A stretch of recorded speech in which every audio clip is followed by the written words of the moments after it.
apprendre à rester à leur place. La voix de Léo Lambert déchira l'air de la cour, tranchante comme une lame. Il se tenait fièrement à côté de son père, l'officier Stéphane Lambert, qui était déjà en train de tordre brutalement les poignets de Manon pour lui passer les menottes. « Serre plus fort, papa.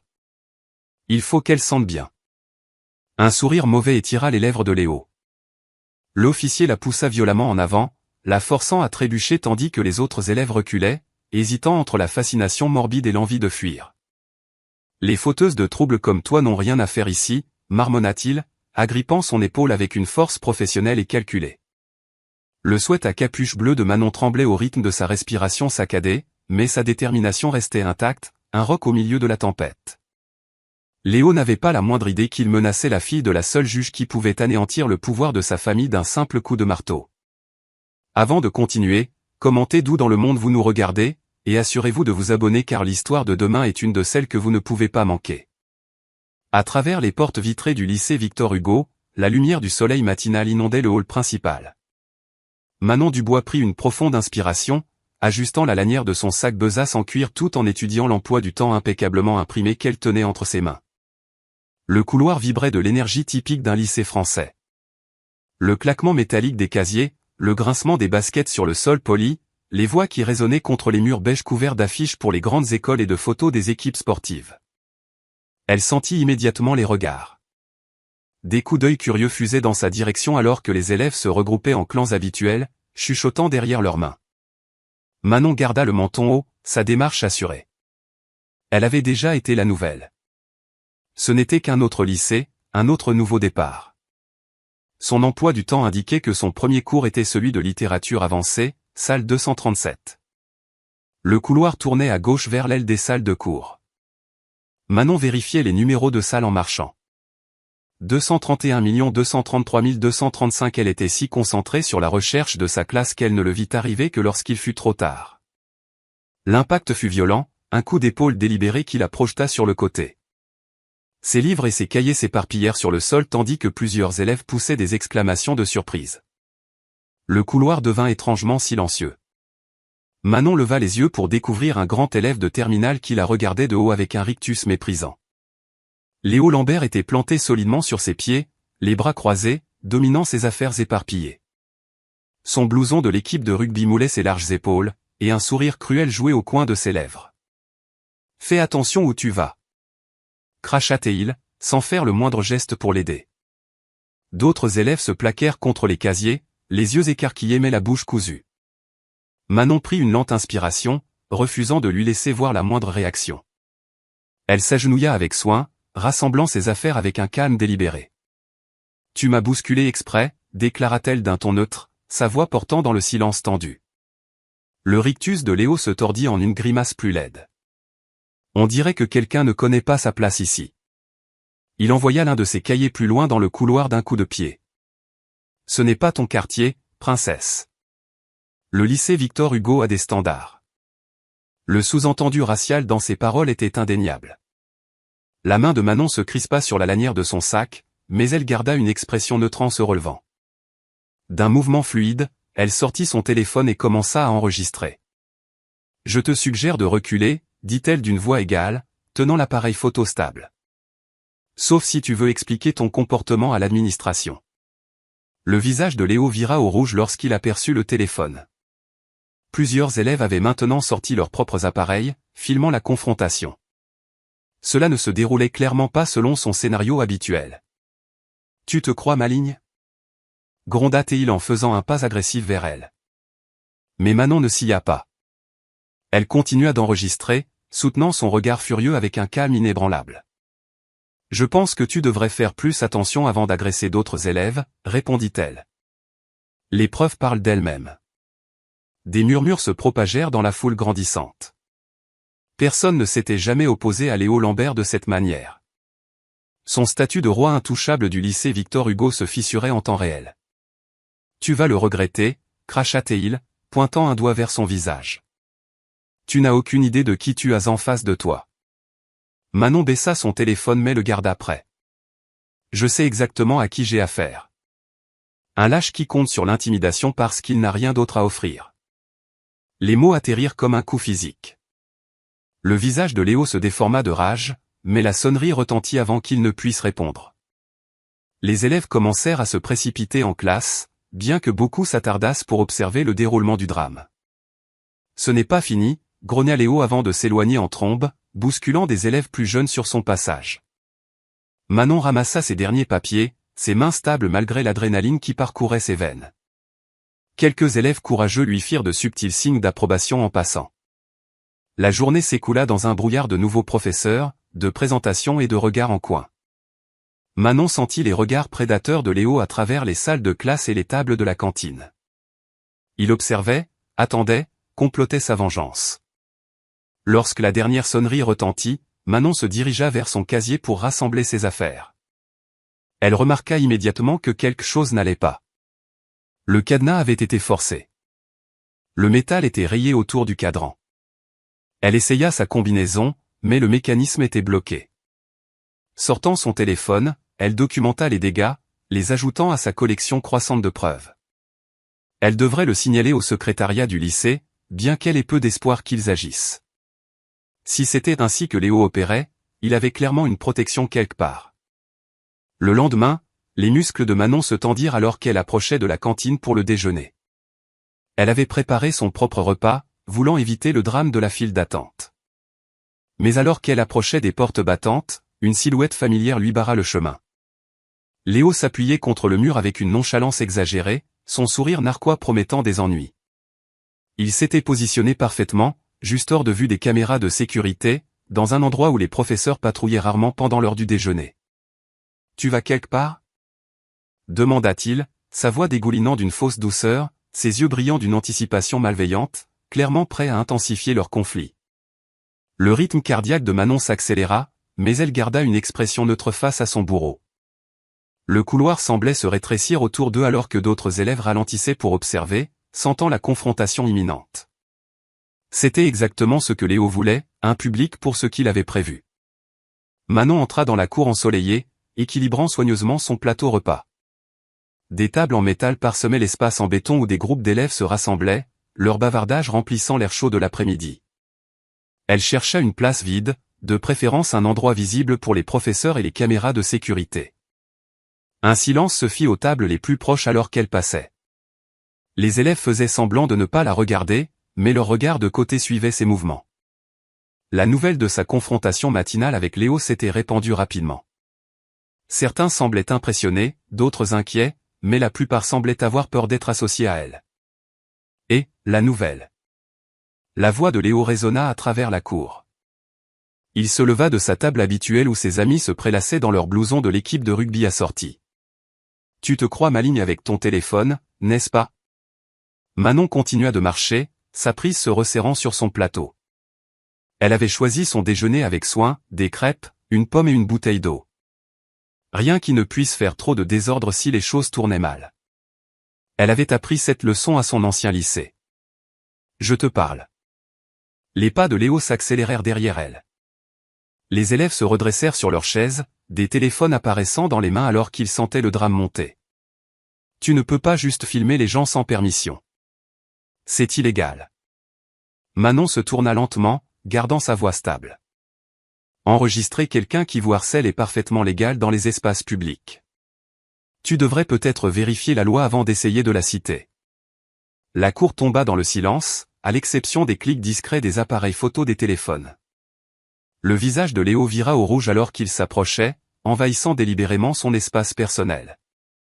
Tu te prends pour qui, à venir ici, à agir comme si tu étais chez toi? Je pense que j'ai le droit d'aller à l'école sans être agressé, répondit calmement Manon. Elle remarqua plusieurs professeurs aux fenêtres de la cantine, observant mais n'intervenant pas. Leur inaction en disait long sur le fonctionnement du lycée Victor Hugo. Agressé? Léo rit, mais ses yeux étaient froids. Personne ne t'a touché. Mais les filles comme toi jouent toujours les victimes, n'est-ce pas? Toujours à chercher l'attention, à essayer de causer des problèmes là où vous n'avez pas votre place. Le sous-entendu racial dans ses paroles mit plusieurs élèves mal à l'aise. Manon sentit une chaleur monter dans sa poitrine, mais garda une expression neutre. Le seul qui cause des problèmes, c'est toi, Léo, et j'ai les preuves pour le démontrer. Des preuves? Sa main jaillit soudainement, frappant son plateau vers le haut. Manon recula d'un bond, mais son déjeuner s'éparpilla sur le béton. Sa bouteille d'eau éclata, arrosant ses chaussures. Des exclamations de surprise parcoururent la foule. Oups! Ricana Léo en s'approchant. On dirait que tu devrais faire attention où tu vas. Encore. Le cœur de Manon battait la chamade, mais elle tint bon. C'est un autre incident que je vais signaler, avec les commentaires racistes et le vandalisme de mon casier. Signaler? Le visage de Léo se tordit de rage. Tu crois que quelqu'un ici se soucie de ce que tu as à dire? Il désigna la nourriture éparpillée d'un geste ample. Regarde ce que tu as fait. Tu m'as attaqué avec ce plateau. Manon cligna des yeux, confuse, alors que Léo se serrait soudainement le bras, faisant mine de vérifier s'il était blessé. Tout le monde t'a vu, cria-t-il, sa voix résonnant contre les murs de la cour. Tu as essayé de me frapper. J'aurais pu être gravement blessé. La performance était si absurde que Manon faillit rire, mais la fureur désespérée dans les yeux de Léo l'arrêta. Il construisait un récit, et la prise de conscience du pourquoi la frappa comme de l'eau glacée. Il y a des dizaines de témoins, dit-elle fermement, montrant la mère de téléphone qui les enregistrait. Tout le monde peut voir ce qui s'est réellement passé. Ah ouais? Léo recula, sortant son propre téléphone. Ses doigts tremblaient de colère alors qu'il composait un numéro. On verra ce qui se passera quand quelqu'un avec une véritable autorité s'en mêlera. L'estomac de Manon se noua en entendant ces mots suivants. Papa, tu dois venir au lycée tout de suite. Cette nouvelle, elle vient de m'attaquer devant tout le monde. Elle a essayé de me frapper avec son plateau repas. Je pense qu'elle pourrait être dangereuse. Les élèves rassemblés échangèrent des regards inquiets. Beaucoup savaient que le père de Léo était policier, et d'après leurs expressions, ce n'était pas la première fois que Léo utilisait cette connexion comme une arme. Elle me harcèle toute la journée, continua Léo dans le téléphone, sa voix tremblant d'une fausse détresse. Elle m'enregistre sans permission, me suit partout. Et maintenant ça. Tu dois faire quelque chose. Manon resta parfaitement immobile, ses chaussures mouillées laissant des marques sur le béton. Elle pourrait courir. Une partie d'elle lui hurlait de s'enfuir, mais courir ne ferait que la faire paraître coupable. Au lieu de cela, elle sortit son propre téléphone et commença à tout documenter, parlant clairement pour son enregistrement. Léo Lambert vient de m'agresser en faisant tomber mon plateau repas de mes mains, déclara-t-elle. Maintenant, il porte de fausses accusations et appelle son père, l'officier Lambert, pour m'intimider. Plusieurs élèves enregistrent cet incident. Les yeux de Léo brillèrent de haine en entendant ces paroles. Elle me menace en ce moment même, cria-t-il dans son téléphone. Dépêche-toi, papa, avant qu'elle ne fasse quelque chose de pire. La cour était devenue une forêt de téléphones levés. Chaque élève était déterminé à capturer ce qui se passait. Manon entendit des chuchotements, ce n'est pas juste. Et, quelqu'un devrait aller chercher le proviseur, mais personne ne bougea pour l'aider. Au loin, faible mais de plus en plus fort, retentit le hurlement inimitable des sirènes de police. Le cœur de Manon s'emballa, mais elle garda son téléphone stable, refusant de montrer sa peur. Elle avait déjà vu cette tactique. Des brutes utilisant des figures d'autorité comme des armes, tordant la vérité pour maintenir leur pouvoir. Les sirènes se rapprochèrent, leur hurlement rebondissant sur les bâtiments de l'école. Les élèves bougèrent nerveusement, mais leurs téléphones restèrent braqués sur la scène.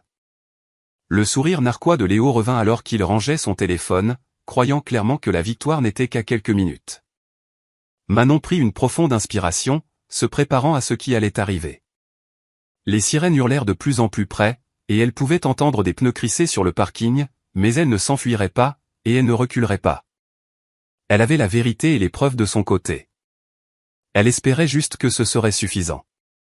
Les lourdes portes doubles du lycée Victor Hugo s'ouvrirent à la volée alors que l'officier Stéphane Lambert entrait en trombe, ses bottes résonnant contre le sol en linoléum. Son uniforme de police était impeccable, son insigne brillant, et son visage brûlait d'une colère autosatisfaite. Les élèves s'écartèrent de son chemin comme des feuilles dans une tempête de vent. Où est-elle? beugla-t-il, faisant sursauter plusieurs élèves de seconde. Sa main reposait délibérément sur sa ceinture de service alors qu'il marchait dans le couloir principal. Monsieur Duval sortit de son bureau, marchant d'un pas rapide pour l'intercepter.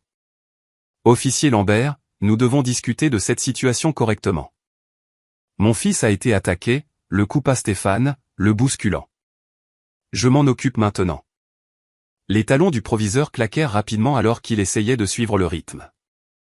S'il vous plaît, il y a des procédures que nous devons suivre. Mais Stéphane avait déjà repéré Manon dans la cour, toujours debout exactement là où elle était pendant la performance de Léo. Son téléphone était levé, enregistrant tout. Cette vision fit se crisper la mâchoire de Stéphane. « Mettez vos mains où je peux les voir », cria-t-il, chargeant vers elle avec toute l'autorité de son insigne. Les élèves s'écartèrent de son chemin, formant un large cercle autour de la scène. Manon leva lentement les deux mains, ses mouvements délibérés et calmes. « Officier, j'aimerais expliquer ce qui s'est réellement passé. » « Ferme-la. » Stéphane attrapa brutalement son bras droit, le tordant derrière son dos avec une force inutile. Manon haleta de douleur, mais ne résista pas. « Papa, elle a essayé de me frapper avec son plateau », cria Léo, jouant son rôle de victime. Tout le monde l'a vu. Plusieurs élèves se mirent à crier en même temps. Ce n'est pas ce qui s'est passé. Il ment. Elle n'a rien fait de mal. Silence. Rugit Stéphane, les faisant tous taire. Il tira l'autre bras de Manon en arrière, la faisant grimacer alors qu'il lui passait les menottes au poignet. Le métal cliqua avec un son qui résonna dans la cour stupéfaite. Officier Lambert, tenta à nouveau Monsieur Duval, la voix tremblante. Cet élève n'a montré aucun comportement violent. Nous devrions en discuter dans mon bureau. Elle a agressé mon fils, gronda Stéphane, resserrant les menottes jusqu'à ce que Manon doive se mordre la lèvre pour ne pas crier. Ça la rend dangereuse. Quelle est l'accusation ? Demanda Manon d'une voix stable, malgré la douleur dans ses épaules. Vous devez me dire pourquoi je suis arrêté. Stéphane donna une autre secousse brutale aux menottes. Agression, trouble à l'ordre public. Résistance à l'arrestation. Je ne résiste pas, fit remarquer Manon, sa voix portant dans la cour silencieuse. Et il n'y a aucune preuve d'agression. Plusieurs vidéos montrent ce qui s'est réellement passé. Effacez ces vidéos, aboya Stéphane aux élèves environnants, qui serrèrent plus fort leur téléphone. Ou je les confisquerai comme preuve. Vous ne pouvez pas faire ça, dit clairement Manon, s'assurant que les téléphones les plus proches puissent capter ces mots. Ce serait une saisie illégale sans cause probable ni mandat. Le visage de Stéphane s'assombrit à sa connaissance de la loi. Il lui attrapa le haut du bras assez fort pour lui faire un bleu et commença à la faire marcher vers le parking. Manon garda la tête haute alors qu'elle était promenée à travers le campus devant des centaines de visages médusés. Les chuchotements les suivaient. C'est tellement injuste. Quelqu'un devrait l'arrêter. Pauvre fille. J'ai tout filmé. Léo les suivait, le téléphone levé triomphalement alors qu'il enregistrait la marche de la honte de Manon. Son sourire narquois grandissait à chaque pas, savourant clairement chaque instant de son humiliation. Monsieur Duval se hâta à leur côté, protestant toujours faiblement. Officier, nous devons d'abord contacter ses parents. Ce n'est pas la procédure appropriée. Je suis la procédure maintenant, claqua Stéphane. Cette fille doit apprendre ce que sont les conséquences. Ils atteignirent sa voiture de police où Stéphane poussa brutalement Manon sur la banquette arrière. Elle dut se tordre maladroitement pour éviter de tomber avec les mains menottées dans le dos. La porte claqua avec finalité. À travers la vitre, Manon pouvait voir des dizaines de téléphones qui enregistraient encore. Monsieur Duval se tenait là, se tordant les mains, l'air perdu. Et il y avait Léo, se pressant contre la vitre avec son propre téléphone, s'abreuvant de sa détresse avec une satisfaction évidente. Manon se força à prendre des respirations lentes et régulières. Les menottes lui mordaient les poignets, mais elle refusait de montrer sa douleur. Elle savait ce qui allait se passer ensuite. Il devrait contacter sa mère. Une petite partie d'elle voulait sourire, imaginant l'expression de leur visage quand ils réaliseraient à qui ils avaient affaire. Mais pour l'instant, elle garda une expression neutre. Stéphane monta à la place du conducteur, ajustant son rétroviseur pour la foudroyer du regard. « Tu te crois maligne, à causer des problèmes à l'école ? On verra si tu te sentiras aussi intelligente après une nuit en garde à vue. »« Je connais mes droits, » répondit calmement Manon. « Et je sais que chaque seconde de cette arrestation illégale est documentée. Les jointures de Stéphane blanchirent sur le volant alors qu'il quittait le trottoir. Les élèves se pressaient contre les fenêtres de l'école, regardant la voiture de police partir. Manon aperçut un dernier regard de Léo lui faisant un signe moqueur avant qu'il ne tourne sur la route principale. Le trajet jusqu'au commissariat de police fut tendu et silencieux. Manon se concentra sur la mémorisation de chaque détail, l'heure, l'itinéraire, chaque mot prononcé. Ses épaules lui faisaient mal à cause de la position inconfortable, mais elle resta parfaitement immobile, ne donnant à Stéphane aucune excuse pour prétendre qu'elle n'était pas coopérative. Ils se garèrent sur le parking du commissariat où Stéphane la sortit de la voiture avec la même brutalité inutile. Il la fit entrer par une porte latérale, passant devant plusieurs officiers qui levèrent à peine les yeux de leur bureau. « Assieds-toi » ordonna-t-il, la poussant sur une chaise en plastique dur à côté de son bureau. « Ne bouge pas. » Manon regarda Stéphane s'asseoir lourdement sur sa chaise et sortir un formulaire d'arrestation. Son stylo grattait le papier alors qu'il remplissait les détails de base avec des traits rageurs. Nom, âge, école. Puis il arriva à la ligne pour les informations du parent au tuteur. Son stylo hésita.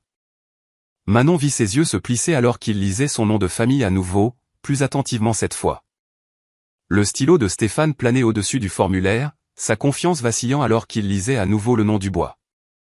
Une sueur froide perla sur son front. Quelque chose à propos de ce nom.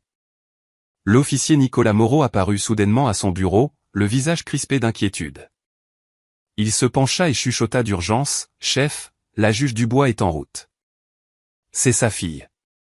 Le stylo glissa des doigts de Stéphane, cliquetant sur son bureau.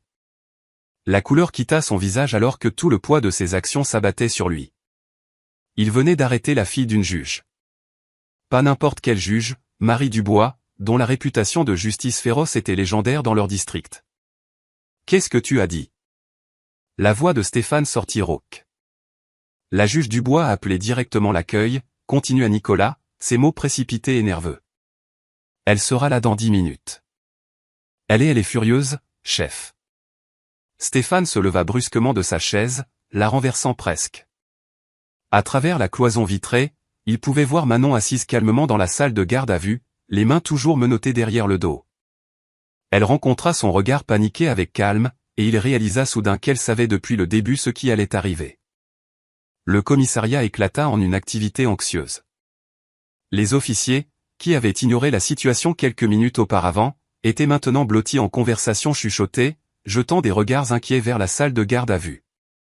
Stéphane faisait les 100 pas, passant ses mains dans ses cheveux, essayant de trouver comment justifier ses actions. « Dois-je lui enlever les menottes, chef ?» demanda Nicolas à voix basse. « Non » claqua Stéphane, puis baissa la voix. « Non, elle a été arrêtée correctement.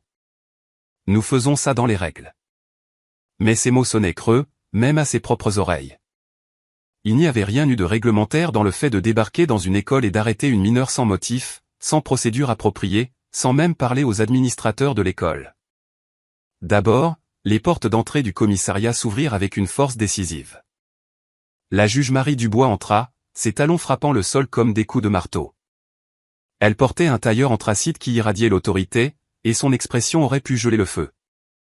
La pièce devint silencieuse. Stéphane redressa son uniforme et s'avança, essayant de projeter une confiance qu'il ne ressentait plus. « Juge Dubois, je peux vous expliquer. »« Où est ma fille ?» Sa voix trancha ses mots comme une lame. « Madame, il y a eu un incident à l'école, officier Lambert, » l'interrompit-elle, chaque mot précisément mesuré. « Je vous ai posé une question simple. Où est ma fille ?» Stéphane fit un geste faible vers la salle de garde à vue. La juge Dubois passa devant lui sans un autre regard, son mécontentement irradiant d'elle par vagues.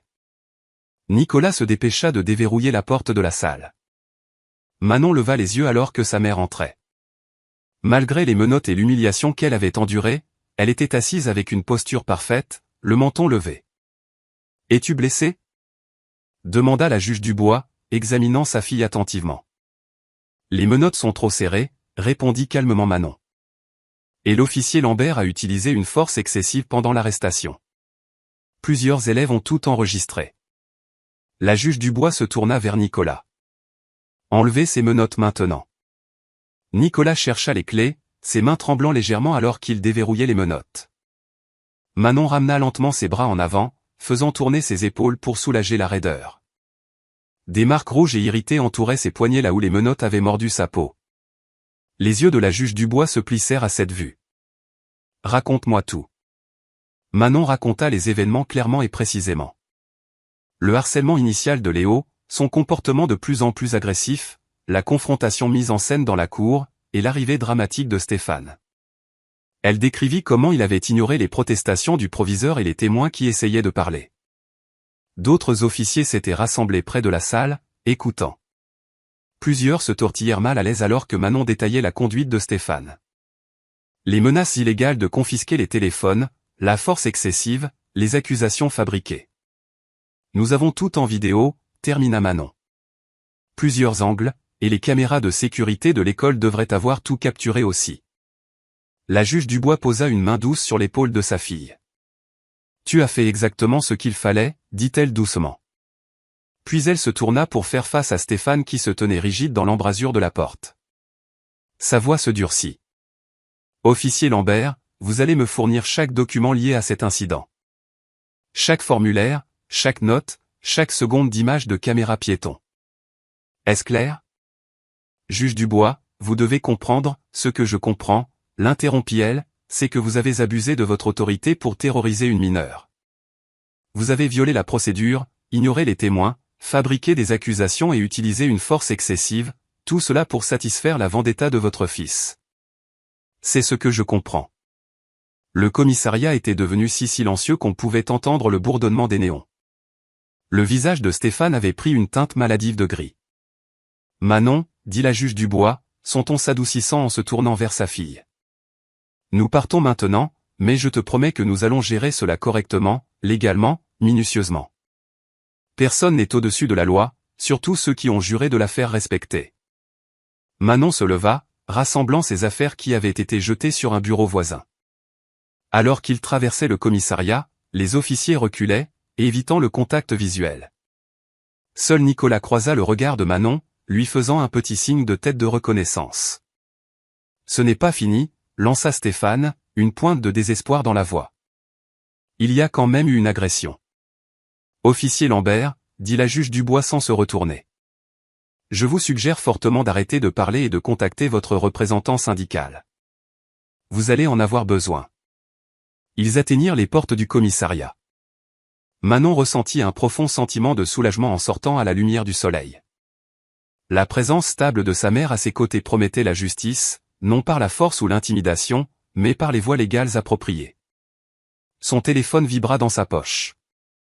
Manon le sortit, s'attendant à un message de l'un des témoins de l'école. Au lieu de cela, elle vit un numéro inconnu. Le message texte était bref mais clair. « Laisse tomber ou ça va empirer. » Manon était assise à la table de la cuisine avec sa mère, entourée de formulaires de plainte et de documents juridiques.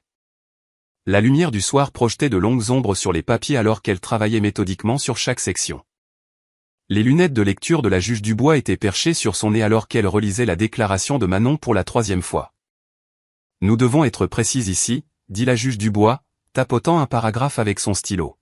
« Lorsque l'officier Lambert s'est approché de toi pour la première fois, quels étaient exactement ces mots ?» Manon ferma les yeux, rejouant le moment. Il a dit « Levez-vous. Vous êtes en état d'arrestation. » Quand j'ai demandé pourquoi, il a dit que j'étais dangereuse et que je menaçais les élèves. Puis il a attrapé mon bras avant même que je puisse répondre. La juge Dubois prit une note, sa mâchoire se crispant.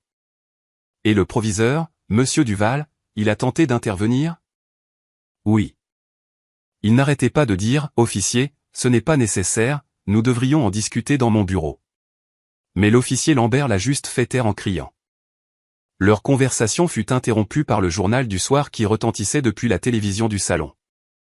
Le cœur de Manon sursauta lorsqu'elle vit les images tremblantes de son arrestation, filmées par un téléphone portable, passées à l'écran. Flash Info ce soir, annonça le présentateur. Controverse au lycée Victor Hugo après qu'un policier a arrêté une élève dans ce que les témoins appellent un usage excessif de la force. L'incident, capturé sur plusieurs téléphones, montre l'officier Stéphane Lambert menottant agressivement Manon Dubois, 17 ans, fille de la juge Marie Dubois.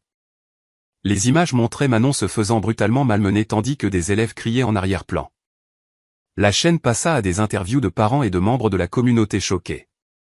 Ce n'est pas normal, dit une mère en secouant la tête. On ne peut pas traiter les enfants comme ça.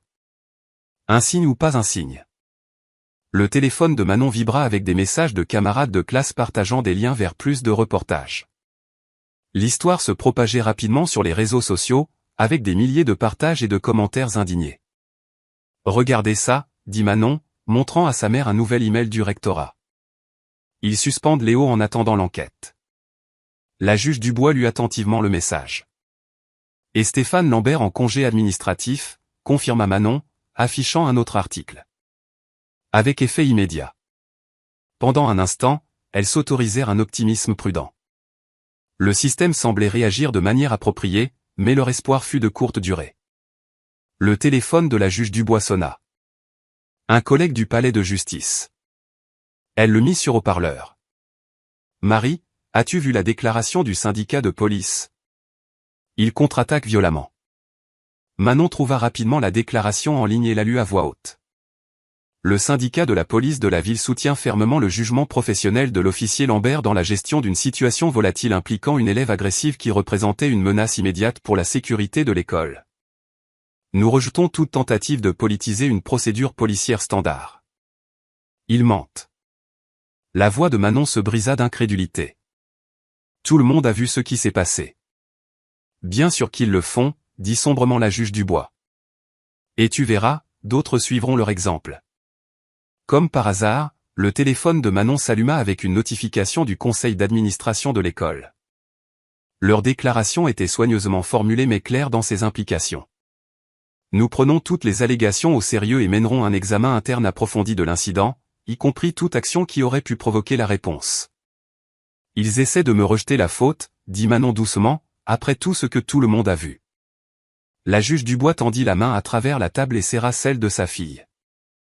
C'est comme ça que le système se protège. D'abord il nie, puis il dévie, puis il discrédite. Le téléphone de Manon vibra à nouveau. Un autre message anonyme. Recule maintenant. Dernier avertissement. Elle le montra à sa mère qui photographia l'écran pour les preuves. Elles avaient reçu 3 messages similaires depuis leur départ du commissariat. Les professeurs qui ont tout vu, dit lentement Manon. Ils se taisent tous aussi. Madame Giraud a carrément tourné les talons et s'est éloignée quand elle m'a vu après l'école aujourd'hui. Elle a regardé toute la scène se dérouler. Les gens ont peur, expliqua la juge Dubois. Leurs emplois, leurs relations, leur réputation dans la communauté. Ils craignent que tout soit en danger s'ils parlent. Le téléphone de Manon continuait de s'allumer avec des messages, mais maintenant il provenait des collègues de sa mère au palais de justice. Les messages étaient sympathiques, mais portaient des avertissements clairs. Peut-être laisse tomber celle-ci, Marie. Pense à ta carrière. Ces situations se gèrent mieux discrètement. Tu ne veux pas te faire des ennemis de tout le commissariat. La juge Dubois les lut sans expression, mais Manon vit les mains de sa mère se crisper autour de sa tasse de café. Ils en font tous partie, réalisa Manon. La police, l'école, même les tribunaux, ils sont tous connectés. Ils se protègent les uns les autres. Oui, acquiesça sa mère. C'est exactement à cela que nous sommes confrontés. Ce n'est plus seulement à propos de Léo, ni même de l'officier Lambert. Nous défions tout un système qui est conçu pour protéger les siens. Manon se leva et commença à faire les 100 pas dans la cuisine. Alors, qu'est-ce qu'on fait? On abandonne? La juge Dubois retira ses lunettes de lecture et fixa Manon avec un regard intense. Non. Nous nous battons plus intelligemment. Nous documentons tout. Nous construisons notre dossier méthodiquement. Nous trouvons les points faibles dans leur armure. Mais ils essaient de nous faire peur, dit Manon, brandissant son téléphone avec ses messages menaçants. Parce qu'ils ont peur, répondit la juge Dubois. Ils savent que nous avons la vérité de notre côté. Ils savent que nous avons des preuves et ils savent que je comprends exactement comment utiliser la loi pour les tenir responsables. Manon hocha lentement la tête, puisant sa force dans la détermination de sa mère. Elle retourna à la table et reprit sa déclaration. Alors, assurons-nous que chaque mot soit parfait.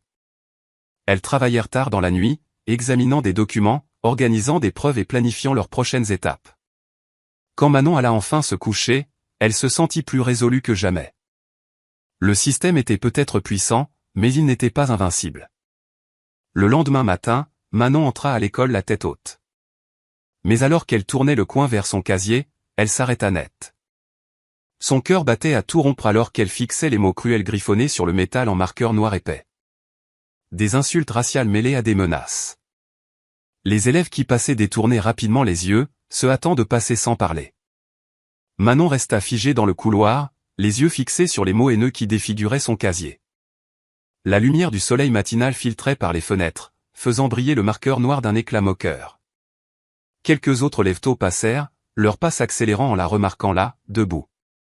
Elle sortit son téléphone et photographia soigneusement le vandalisme sous plusieurs angles, s'assurant de capturer chaque mot cruel et chaque menace. Ses mains tremblaient légèrement, mais son visage restait composé. Le proviseur, Monsieur Duval, s'approcha, ses chaussures de ville claquant contre le linoléum. Mademoiselle Dubois, je suis vraiment désolé pour ça. Notre personnel d'entretien va nettoyer ça immédiatement. Quelqu'un a-t-il vérifié les caméras de sécurité? Demanda Manon, sans quitter son casier des yeux. Duval se tortilla, mal à l'aise. Malheureusement, la caméra du couloir dans cette section a des problèmes techniques. Depuis quand? La voix de Manon était stable. Depuis hier après-midi, apparemment. Il ne voulait pas croiser son regard. Comme c'est pratique, dit Manon doucement, continuant à documenter le vandalisme. Écoutez, mademoiselle Dubois, je comprends que vous soyez contrariée, mais ne tirons pas de conclusion hâtive sur quoi, monsieur Duval? Sur qui a fait ça? Sur la raison pour laquelle la caméra a soudainement cessé de fonctionner? Sur la raison pour laquelle personne n'a rien vu? Manon se tourna enfin pour lui faire face. Ou sur la raison pour laquelle vous êtes plus préoccupé par la gestion des dégâts que par la résolution du problème? La proviseure adjointe, Madame Leroy, se hâta d'arriver, un presse-papier à la main.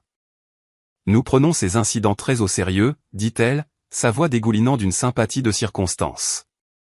Nous mènerons une enquête approfondie. Comme l'enquête approfondie sur le harcèlement de Léo? Demanda Manon. Madame Leroy pinça les lèvres. Cette affaire est gérée par les canaux appropriés. Au bout du couloir, Manon aperçut 3 des amis de Léo observant la scène. Ils n'essayaient même pas de cacher leur sourire narquois. L'un d'eux, Jake, fit mine de sortir son téléphone et de la filmer. Manon ouvrit son sac et sortit un petit carnet. À la vue des administrateurs, elle nota la date, l'heure et exactement ce qu'elle observait, y compris les noms des élèves présents et les réponses des administrateurs. « Que faites-vous » demanda sèchement Madame Leroy. « Je documente tout, » répondit calmement Manon. Exactement comme ma mère l'a suggéré. La mention de la juge Dubois fit se raidir les 2 administrateurs. « Ce n'est pas nécessaire, » dit rapidement Duval. « Nous vous assurons que cela sera traité. »« J'en suis sûr, » dit Manon, continuant à écrire. « Et maintenant, il y aura une trace de la manière exacte dont cela a été traité. » Tout au long de la journée, Manon enregistra méthodiquement chaque incident. Les menaces chuchotaient alors qu'elle marchait entre les cours. Les professeurs qui ne pouvaient soudainement plus la regarder dans les yeux. La façon dont les amis de Léo bousculaient accidentellement son bureau dans les classes partagées. Elle nota les noms, les heures et les témoins. Après l'école, elle retrouva sa mère au palais de justice. La juge Dubois examina les notes de Manon avec une expression sombre avant de les ajouter à un dossier de plainte de plus en plus volumineux.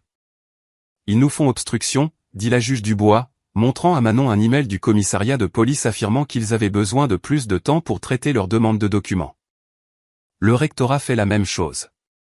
Réponse tardive, documents manquants, problèmes techniques opportuns. Ils espèrent que nous abandonnerons. Manon dit, ils ne nous connaissent pas très bien, alors, n'est-ce pas? Le sourire de sa mère était féroce. Plus tard dans la soirée, elles se rendirent au supermarché du village, discutant de stratégie pendant leur course. Sur le chemin du retour, Manon remarqua des phares dans le rétroviseur. « Maman, dit-elle doucement. Cette Renault 4 noire est derrière nous depuis 6 rues. » La juge Dubois vérifia le rétroviseur. « Je la vois. Assurons-nous-en. » Elle prit une série de virages aléatoires dans des rues résidentielles. La voiture resta avec elle. Ça pourrait être une coïncidence, dit-elle, bien que ses jointures fussent blanches sur le volant. Elle tourna à droite à la prochaine intersection, puis immédiatement à droite à nouveau. La berline suivit. « Appelle la police », suggéra Manon. « Et le signaler à qui ? Aux collègues de l'officier Lambert ?» La juge Dubois secoua la tête. « Non, nous gérons ça nous-mêmes. » Elle accéléra légèrement, puis tourna brusquement dans un centre commercial, traversant le parking pour émerger dans une autre rue. La berline apparut quelques instants plus tard. « Prends une vidéo », ordonna la juge Dubois. « Essaie d'avoir la plaque d'immatriculation si tu peux. » Manon tint son téléphone stable, filmant tandis que sa mère exécutait une série complexe de virages qui finit par semer leurs poursuivants. Elles firent un long détour avant de rentrer chez elle, vérifiant à plusieurs reprises pour s'assurer qu'elle n'était pas suivie à nouveau. À l'intérieur de la maison, les mains de Manon tremblaient alors qu'elle téléchargeait la vidéo dans leur dossier de preuves. « Ils nous surveillent », dit-elle. « Oui », acquiesça sa mère. « Ils essaient de nous faire peur pour qu'on recule. » Elle étudia le visage de Manon. « As-tu peur ?» Manon réfléchit attentivement à la question. « Oui », admit-elle. « Mais je suis plus en colère qu'effrayée. Ils pensent qu'ils peuvent s'en tirer avec tout. Que personne ne leur tiendra tête. Alors nous continuons à nous battre, dit fermement la juge Dubois. Nous documentons tout. Nous construisons notre dossier. Nous ne les laissons pas nous intimider pour nous réduire au silence. Je ne le ferai pas, promit Manon. Elle s'assit à son ordinateur portable et commença à télécharger les preuves de la journée. Des photos de son casier vandalisé, ses notes détaillées, et plusieurs vidéos que des élèves lui avaient secrètement partagées montrant le harcèlement de Léo. Un clip montrait clairement Léo poussant un élève de seconde contre un mur pendant que ses amis riaient. Un autre le capturait faisant des commentaires racistes à un groupe d'élèves plus jeunes. Manon enregistra soigneusement chaque fichier sur leur disque cloud sécurisé, faisant plusieurs sauvegardes. Son téléphone vibra avec un nouveau message d'un numéro bloqué. « Tu te fais des ennemis. » Manon prit une capture d'écran de la menace et l'ajouta à leur dossier de preuves. Puis elle redressa les épaules et continua à travailler. Il pouvait menacer autant qu'il voulait. Elle n'allait pas s'arrêter tant que justice ne serait pas faite. Manon sentit les regards avant même d'atteindre l'entrée de l'école. Les élèves se blottissaient en petits groupes, téléphone à la main, chuchotant à son passage. La vidéo virale de son arrestation avait explosé pendant la nuit. Des millions de vues, des milliers de partages, des commentaires sans fin débattant de ce qui s'était passé. Des camionnettes de chaînes d'information bordaient la rue, des journalistes brandissant des microphones en essayant d'attraper les élèves qui arrivaient pour des interviews.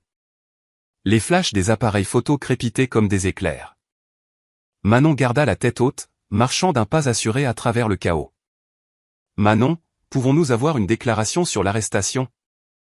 Que répondez-vous aux allégations selon lesquelles vous auriez provoqué l'incident ?»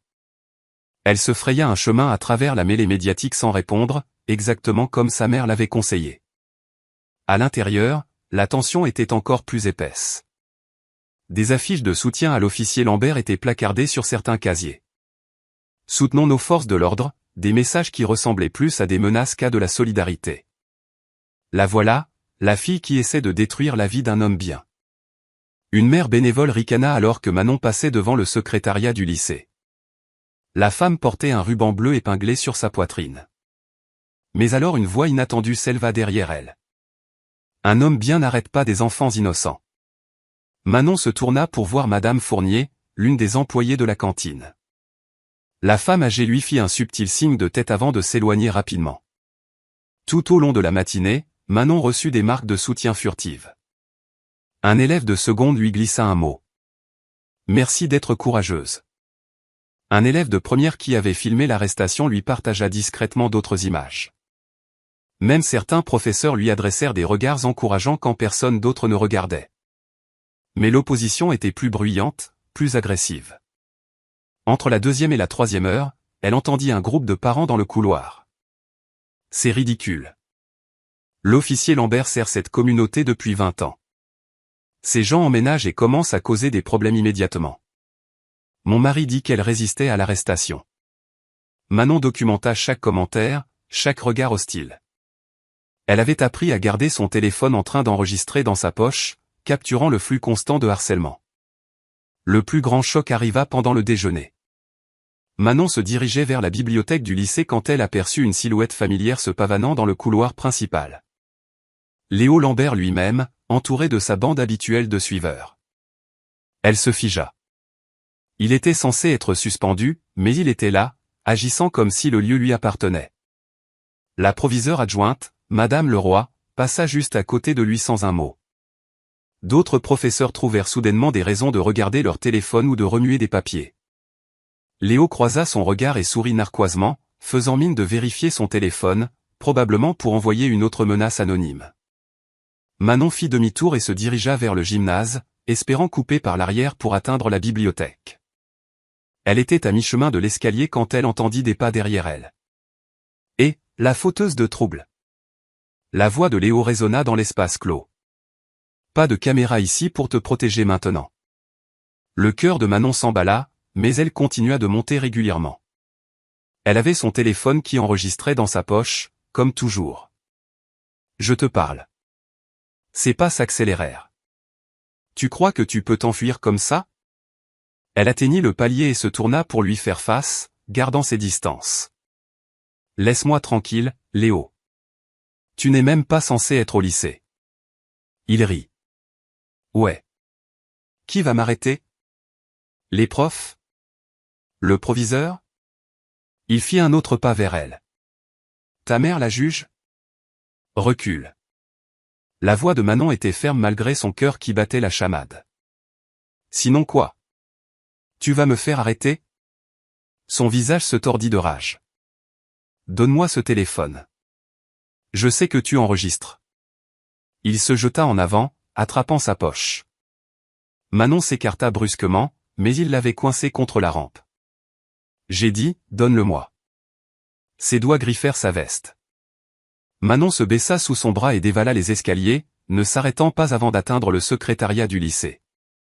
Elle signala l'incident immédiatement, tremblant encore. Le proviseur Duval soupira lourdement. Mademoiselle Dubois, sans témoin ni preuve, j'ai un enregistrement, dit Manon en sortant son téléphone. L'enregistrement non autorisé sur le terrain de l'école et contre le règlement, intervint doucement Madame Leroy. Et Monsieur Lambert n'y avoir été sur le campus aujourd'hui. Donc, vous allez juste ignorer ça encore une fois? Manon les regarda, incrédule. Nous allons examiner la question, dit Duval d'un air las. C'est tout ce que nous pouvons faire. Le reste de la journée fut une poudrière. Les élèves prenaient ouvertement parti maintenant, certains portant des rubans bleus comme les parents, d'autres montrant discrètement leur soutien avec de petits rubans violets qui avaient commencé à apparaître. Les deux groupes se foudroyaient du regard dans les couloirs. Des disputes chuchotées éclataient dans les salles de classe. Après l'école, Manon retrouva sa mère dans un petit bistrot de quartier, loin de leurs endroits habituels. La juge Dubois n'était pas seule.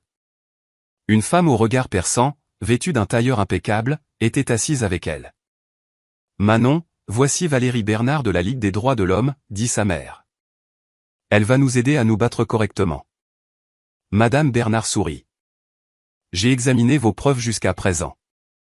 Une documentation très minutieuse. Cela aidera immensément, mais nous devons agir rapidement. Ils essaient déjà de contrôler le récit. Elle leur montra des extraits de journaux télévisés où le porte-parole du syndicat de police défendait l'officier Lambert, le dépeignant comme un fonctionnaire dévoué et persécuté. D'autres reportages remettaient en question l'attitude de Manon et suggéraient qu'elle avait provoqué l'incident. Ils essaient de noyer la vérité avec leur propre version, expliqua Madame Bernard. Mais nous avons quelque chose qu'ils n'ont pas. Des preuves solides, et d'autres continuent d'arriver. Elle sortit sa tablette montrant des messages d'autres élèves et parents décrivant des incidents similaires de harcèlement et d'intimidation par Léo et son père. Tu as inspiré les gens à parler, dit-elle à Manon. Ils n'ont plus peur. Cette nuit-là, Manon était assise en tailleur sur son lit, entourée de captures d'écran imprimées, d'enregistrements transcrits et de déclarations de témoins. Elle organisa tout soigneusement par ordre chronologique, brossant un tableau clair du harcèlement croissant et de la protection institutionnelle des auteurs. Son téléphone vibra avec une autre menace anonyme. Recule maintenant ou sinon. Manon l'ajouta au dossier de preuves sans hésitation. Ils pensaient pouvoir la faire taire par la peur. Ils avaient tort. Chaque menace, chaque acte d'intimidation, chaque tentative de dissimulation de la vérité, tout cela ne faisait que la rendre plus déterminée à tout exposer. L'officier Nicolas Moreau faisait les 100 pas nerveusement dans le couloir du palais de justice, vérifiant sa montre pour la 3e fois. Les couloirs de marbre semblaient vides et exposés à cette heure tardive. La juge Dubois avait organisé cette réunion privée avec soin, loin des regards indiscrets. Quand elle apparut, ses talons résonnant contre le sol, Nicolas redressa instinctivement son uniforme. « Merci de me recevoir, votre honneur. » Elle le guida dans son bureau, fermant fermement la porte. « Officier Moreau, vous avez dit que c'était urgent. » Les mains de Nicolas tremblaient légèrement alors qu'il fouillait dans sa veste. « Ce que je vais vous montrer, je pourrais perdre mon travail, mais je ne peux plus me taire. » Il posa une petite clé USB sur son bureau. C'est à propos des images de la caméra piéton de Stéphane Lambert lors de l'arrestation. L'histoire officielle est qu'il y a eu des problèmes techniques. C'est pourquoi rien n'a été conservé. L'expression de la juge Dubois resta neutre, mais ses yeux s'aiguisèrent. Continuez. C'est un mensonge. Nicolas déglutit difficilement. Je travaille à temps partiel au service technique. Stéphane est venu me voir juste après l'arrestation. Il m'a ordonné d'effacer les images. Quand j'ai hésité, il a dit que c'était un ordre direct de la hiérarchie. Mais vous n'avez pas tout effacé, observa la juge Dubois, regardant la clé. Nicolas secoua la tête. J'ai fait des copies d'abord. Je savais que ce qu'ils faisaient était mal. La façon dont ils ont traité votre fille, il désigna la clé. Tout est là. L'arrestation complète, non montée, plus des images du mois dernier montrant comment Stéphane et Léo ont ciblé d'autres élèves aussi. La juge Dubois ramassa soigneusement la clé. Vous comprenez le risque que vous prenez? Oui, madame. Nicolas se redressa. Mais quelqu'un doit leur tenir tête.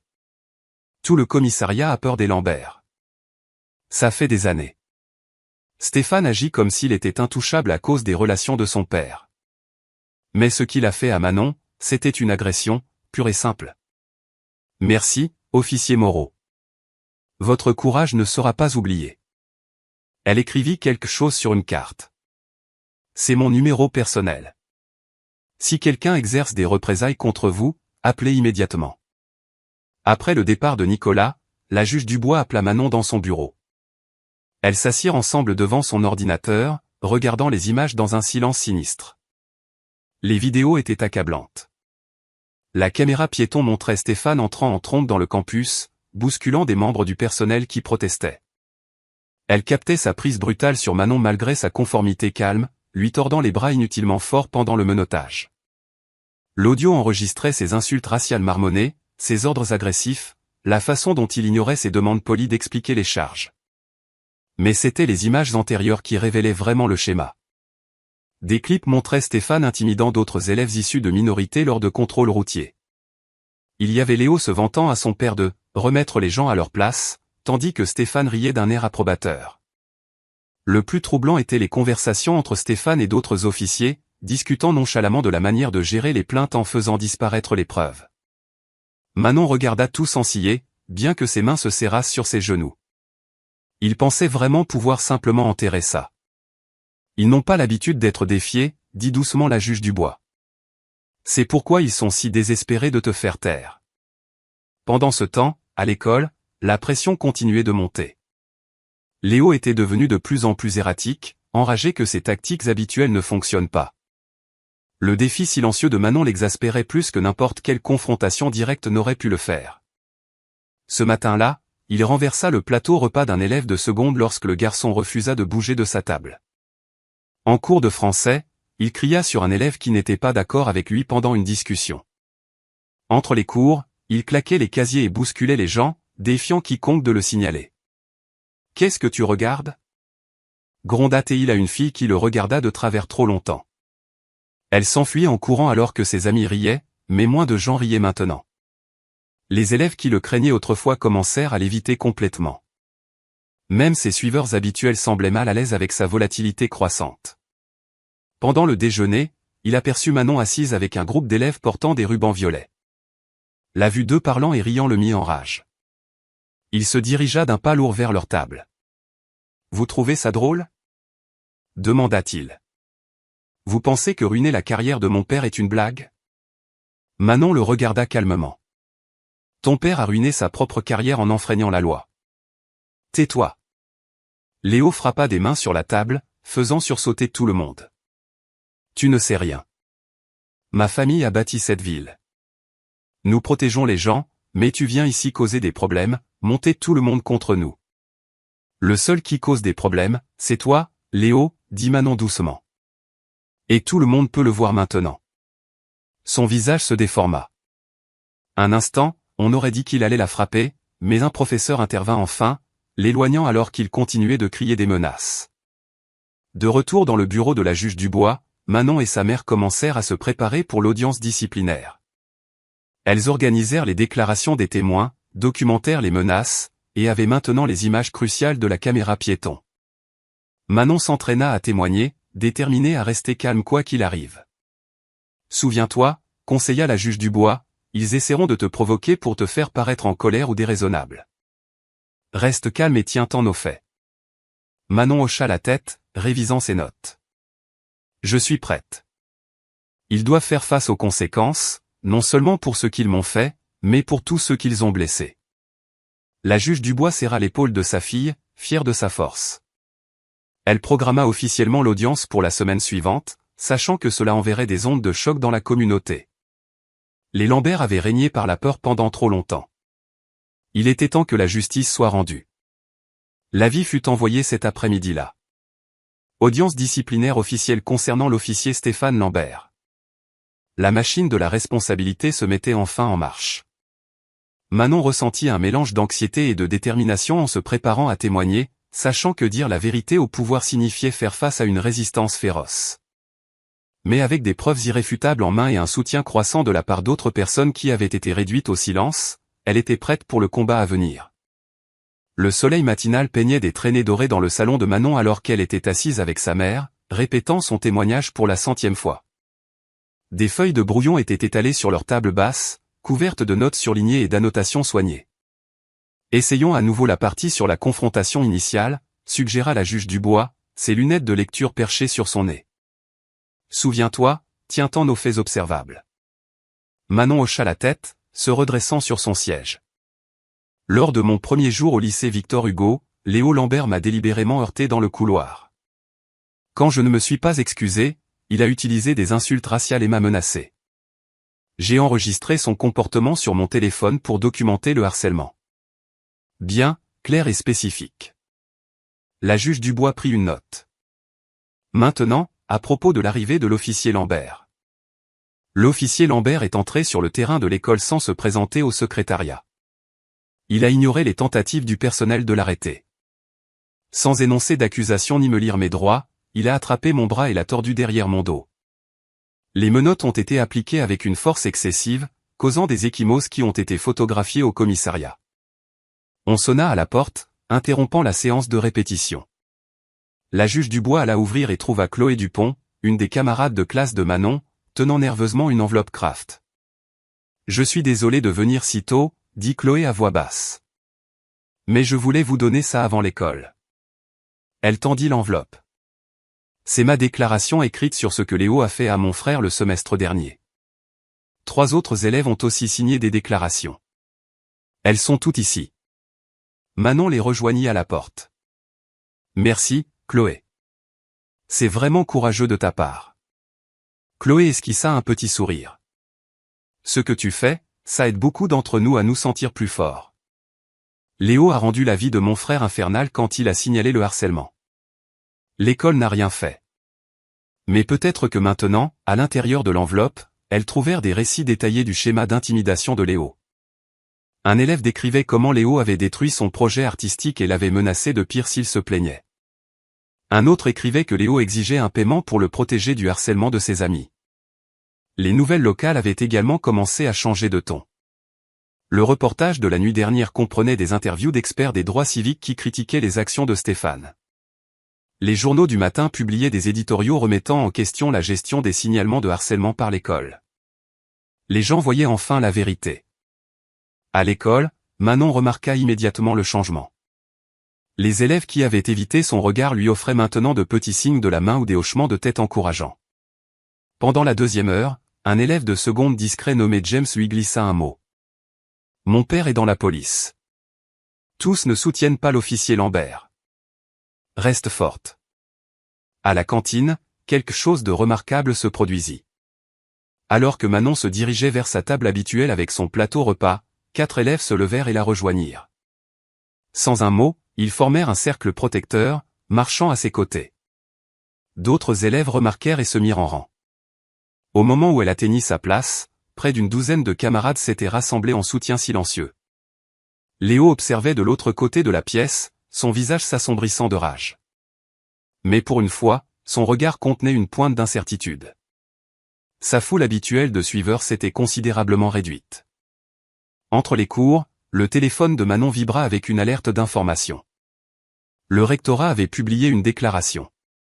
Nous reconnaissons les préoccupations concernant nos protocoles de réponse au harcèlement et nous nous engageons à un examen complet de toutes les politiques.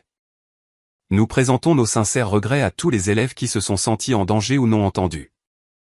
Ce n'étaient pas des excuses directes, mais c'était la première fissure dans le mur du déni institutionnel. La juge Dubois transmit à Manon un email de confirmation. L'audience disciplinaire de Stéphane était officiellement prévue pour le mercredi suivant à 9 h. Les dominos tombent, texta sa mère. Reste concentrée. Reste forte. Pendant la dernière heure, le professeur d'éducation civique de Manon, Monsieur Marchand, l'a pris à part. Je veux que tu saches, dit-il doucement. Beaucoup d'entre nous, les professeurs, étions écœurés par ce qui s'est passé. Nous avions peur de parler, mais j'ai soumis ma déclaration de témoin sur ce jour-là. Ce qu'ils t'ont fait était mal. Après l'école, Manon trouva un petit groupe qui l'attendait près de son casier. Pas seulement Chloé, mais 5 autres élèves, dont certains qu'elle connaissait à peine. Ils marchèrent ensemble jusqu'au parking, partageant des histoires de fois où ils avaient été témoins de la cruauté de Léo, mais s'étaient sentis impuissants à l'arrêter. Ma cousine travaille au palais de justice, mentionna une fille. Elle dit que ta mère est la juge la plus respectée là-bas. Pas étonnant que le père de Léo ait eu l'air effrayé quand il a découvert qui tu étais. À la maison, Manon ressentit une vague d'espoir en examinant les développements de la journée. Les déclarations des témoins s'accumulaient. Le soutien de la communauté se renforçait. Même le rectorat reculait. Pour la première fois depuis l'arrestation, la justice semblait vraiment possible. La juge Dubois étala les nouvelles déclarations sur la table de leur salle à manger, les ajoutant à leur dossier de preuves. La vérité a une façon de sortir, dit-elle, surtout quand des gens courageux se serrent les coudes. Manon aida à organiser les documents, étiquetant soigneusement chacun d'eux. Je pense que les gens attendaient juste que quelqu'un se lance en premier, réfléchit-elle, pour leur montrer qu'il était possible de se défendre. Plus tard dans la soirée, Manon rassembla les poubelles de la cuisine, sortant par la porte de côté. Le coucher de soleil peignait le ciel d'orange et de violet féroce. Elle inspira l'air frais, se sentant plus forte qu'elle ne l'avait été depuis des semaines. Alors qu'elle approchait des poubelles près de leur garage, une odeur chimique âcre lui monta aux narines. Ses pas ralentirent. L'odeur était indubitable. De l'essence. Le garage explosa en flammes. Une lueur orange violente perçant le ciel sombre du soir. Manon recula en titubant, son cœur battant à tout rompre alors que la chaleur lui frappait le visage. Le sac poubelle tomba de ses mains tremblantes. « Maman !» cria-t-elle en courant vers la maison. « Appelle le 17 !» La juge Dubois se précipita par la porte, le téléphone déjà pressé contre son oreille. Des voisins sortirent de leur maison, certains en pyjama, fixant l'incendie qui consumait le garage des Dubois. Le feu crépitait avec avidité, consumant le bois et le métal, envoyant une épaisse fumée noire dans les airs. Les sirènes hurlèrent au loin alors que Manon et sa mère se tenaient sur leur pelouse, regardant impuissantes. Le premier camion de pompiers arriva en quelques minutes, les pompiers se mettant en action avec une efficacité professionnelle. Les lances à incendie déchaînèrent de puissants jets d'eau, combattant les flammes. « As-tu vu quelqu'un » demanda doucement la juge Dubois à Manon, son bras enroulé protecteur autour des épaules de sa fille. Non, murmura Manon. Mais j'ai senti l'essence, une forte odeur. Juste avant. 2 voitures de police arrivèrent, leurs gyrophares projetant des motifs bleus étranges sur la foule rassemblée. Manon reconnut l'un des officiers comme étant l'ancien partenaire de Stéphane Lambert. Il leur jeta à peine un regard en commençant à prendre des notes. Le feu fut maîtrisé en 30 minutes, mais le garage était détruit. L'odeur âcre des produits chimiques brûlés persistait dans l'air. Alors que la fumée se dissipait, les enquêteurs des pompiers entrèrent, examinant la structure carbonisée avec des lampes de poche. On dirait un dysfonctionnement électrique, annonça un enquêteur après à peine 15 minutes d'examen. Probablement un câblage défectueux dans la prise près de l'établi. La juge Dubois s'avança, sa voix tranchante. Il y avait de l'essence. Ma fille l'a senti quelques minutes avant le début de l'incendie. L'enquêteur haussa les épaules. Madame, nous n'avons trouvé aucune preuve d'accélérant. Le schéma de combustion indique clairement une origine électrique. Vous n'avez même pas mené une enquête appropriée, argumenta la juge Dubois. C'est clairement, juge Dubois, l'interrompit l'officier qui les avait ignorés plus tôt. Compte tenu de votre situation actuelle avec le service, vous devriez peut-être faire attention à ne pas porter d'accusations infondées. Manon regarda le visage de sa mère se durcir. Est-ce une menace, officier Lefebvre? Juste un conseil amical, répondit-il avec un sourire froid. Nous ne voudrions pas que quelqu'un pense que vous voyez des complots là où il n'y en a pas. La foule de voisins avait grossi, leur conversation chuchotée portant à travers la pelouse. Certains montraient Manon du doigt, leurs expressions un mélange de sympathie et de suspicion. Elle attrapa des bribes de leurs mots, cause tellement de problèmes, peut-être que s'ils avaient juste laissé tomber. À minuit, les véhicules d'urgence étaient partis, laissant derrière eux le squelette de leur garage et un profond sentiment de vulnérabilité. Ni Manon ni sa mère ne dormirent beaucoup cette nuit-là, sursautant à chaque bruit extérieur. Le matin apporta une nouvelle agression. Le téléphone de Manon vibra avec une alerte d'information. Un ancien commissaire s'exprime, les affirmations de la fille de la juge sont suspectes et politiquement motivées. La chaîne locale montrait le grand-père de Léo, l'ancien commissaire Jean Lambert, debout à un pupitre dans son vieil uniforme. Son visage buriné projetait une préoccupation de grand-père, mais ses mots dégoulinaient d'un venin calculé. Je connais la juge Dubois professionnellement depuis des années, dit-il, la voix grave. Cela me peine de la voir permettre à des préjugés personnels de ternir la réputation de notre excellent service de police. Ces accusations contre mon fils et mon petit-fils, elles suivent un schéma inquiétant de cette famille ciblant les forces de l'ordre. La caméra passa à des extraits de Manon à l'école, clairement choisis pour la faire paraître agressive. Cette jeune femme, continua Jean, a un passé de comportement conflictuel. Notre communauté mérite mieux que ces tactiques clivantes. Les messages inondèrent le téléphone de Manon. Certains menaçaient de violence. D'autres la suppliaient d'arrêter de causer des problèmes. Même les sympathisants commencèrent à hésiter. Manon, ma chérie. Sa professeure d'histoire, Madame Giraud, l'attrapa avant la première heure. Peut-être qu'il vaudrait mieux laisser retomber la poussière pour ta propre sécurité. Pendant le déjeuner, Chloé Dupont s'assit avec elle, l'air inquiet. Mes parents disent qu'on devrait arrêter de se voir, admit-elle. Ils ont peur de s'impliquer. La juge Dubois fit face à une pression similaire au palais de justice. Des collègues qui l'avaient soutenue avaient soudainement des conflits d'horaires quand elle les approchait. Un juge principal l'a pris à part, parlant en termes prudents de choisir ses batailles et de considérer ses perspectives d'avenir. Ce soir-là, Manon trouva sa mère dans la cuisine, fixant une pile de photographies de l'incendie. Les images montraient des motifs de coulées claires sur le sol du garage. Des preuves que les enquêteurs avaient ignorées. Ils essaient de nous briser, dit Manon doucement, s'asseyant à côté de sa mère. La juge Dubois leva les yeux, ses yeux fatigués mais déterminés. Ils ne comprennent pas à qui ils ont affaire. La moitié de mes messages aujourd'hui me disaient de me suicider, admit Manon. L'autre moitié disait que nous méritions ce qui nous arrivait. La main de sa mère trouva la sienne sur la table, la serrant fort. Écoute-moi, dit fermement la juge Dubois.